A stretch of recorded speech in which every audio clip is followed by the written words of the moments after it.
তো সেই মায়ের শ্রীবৃদ্ধি করা সন্তান হিসেবে আমার দায়িত্ব, এবং সেই ব্রত নিয়ে আমি সামনে এগিয়ে যাচ্ছি।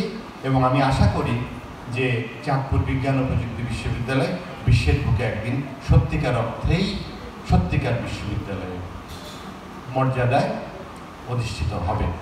আর যেই মানুষগুলো আমি বললাম যে আপনাদের দিকে যখন আমি তাকিয়ে ওইখানে বসে বসে চিন্তা করছি যে এই মানুষগুলো সবাই লিখে, এই মানুষগুলো সবাই চিন্তা করে, আমাদের দুঃখটা কোথায় জানেন?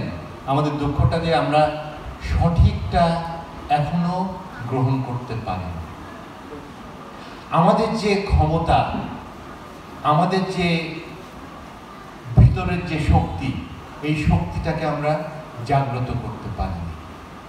আমরা এখনো কিন্তু ঔপনিবেশিক শিক্ষার লেজ ধরে আমরা মনে করি আমরা দুর্বল, একজন সাদা চামড়ার মানুষ অনেক সবল।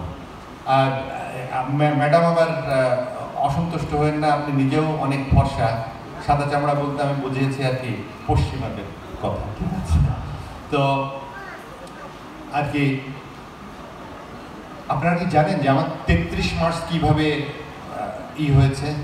আমাদের দেশে 5 মার্চ 33। 1858 সালে যখন আমাদের ম্যাট্রিকুলেশন এন্ট্রান্স এক্সাম শুরু হয়, তখন আমাদের ছেলেদের 5 মার্চ কত হবে তখনকার কর্তৃপক্ষ নির্ণয় করতে পারেনি। তারা পাঠাইছিল ব্রিটেনে। ব্রিটেনে পাঠালে ব্রিটেন কর্তৃপক্ষ সেটা নির্ধারণ করে দেয়। তখন ব্রিটেনে 5 মার্চ ছিল 65, তারা নির্ধারণ করে দেয় 32। কারণ তারা ধরে যে আমাদের মেধা এবং যোগ্যতা ওদের অর্ধেক। আমি একটা ছোট্ট স্ট্যাটিস্টিক্স দিয়ে আপনাদেরকে দেখিয়ে দিচ্ছি।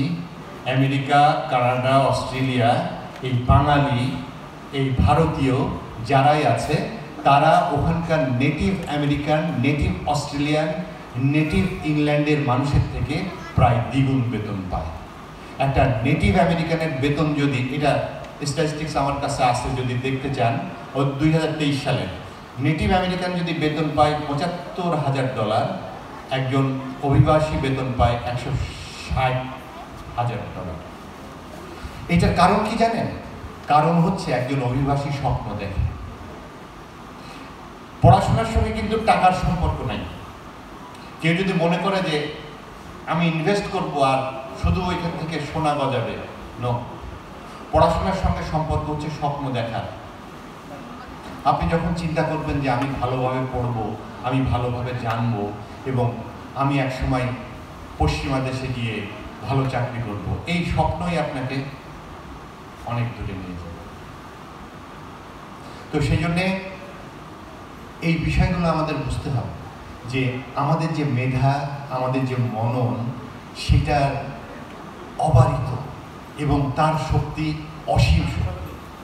আর দেশ, ওই যে আমি বলছি, দেশ মাতাকে যদি আপনি ভালোবাসতে পারেন, আপনার মহাজাগতিক শক্তি পাবেন। এই দেশে 18 কোটি মানুষের জন্য বসবাসের জায়গা মাত্র 1,47,000 বর্গ কিলোমিটার। ইউরোপে 1,08,00,000 বর্গ কিলোমিটারের উপর বাস করে মাত্র 75 কোটি লোক। তার মানে ইউরোপের 69 ভাগের 1 ভাগ দেশে আমাদের বসবাস। কতটুকু দেশ, অথচ লোক কত বেশি। এই দেশকে কয়েকদিন আগে কিন্তু মালয়েশিয়ান 2 প্রফেসর এসেছিল, তাদেরকে আমি এসে নিয়ে গেছিলাম আপনার মোলহেডে। বলে যে professor, is it ocean or river? আমি বলি দ্যাট ইজ রিভার। বলে you are telling a lie. বললাম professor can't tell a lie, that is river. তো খেয়াল করেন যে এই বিষয়গুলো কিন্তু আমাদের ধারণ করতে হবে। আমাদের দেশে যে আবহাওয়া, এই আবহাওয়াটা কিন্তু আল্লাহর একটা আশীর্বাদ। আমি অনেক দেশ ঘুরেছি, তো এই জিনিসটাকে অন্তরে ধারণ করতে হবে। এবং এই দেশের উন্নয়নে যদি আমরা সত্যিকার অর্থেই মন প্রাণ ঢেলে দিই, পয়সা তো বেশি লাগে না। দেখেন, পয়সা রেখে, জমি রেখে মানুষ হচ্ছে কি বাইরে পালায় থাকছে। তো ওই আমাদের তো পালানোর দরকার হচ্ছে না।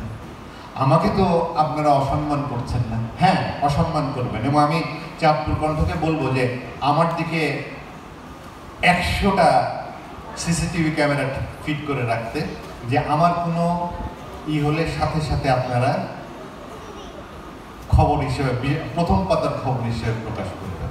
এবং আমি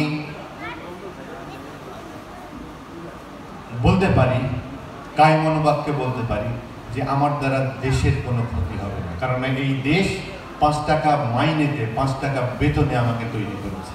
তো কৃতজ্ঞতা হচ্ছে পৃথিবীর মানুষত্বের সব থেকে বড় দিক, এবং সেই বড় দিকটা যদি আমরা সবাই ধারণ করি, এই দেশ একদিন আগাবেই, এই দেশ একদিন সত্যিকার অর্থে সোনার বাংলায় রূপান্তরিত হবে। জয় বাংলা, জয় বঙ্গবন্ধু, বাংলাদেশ চিরজীবী।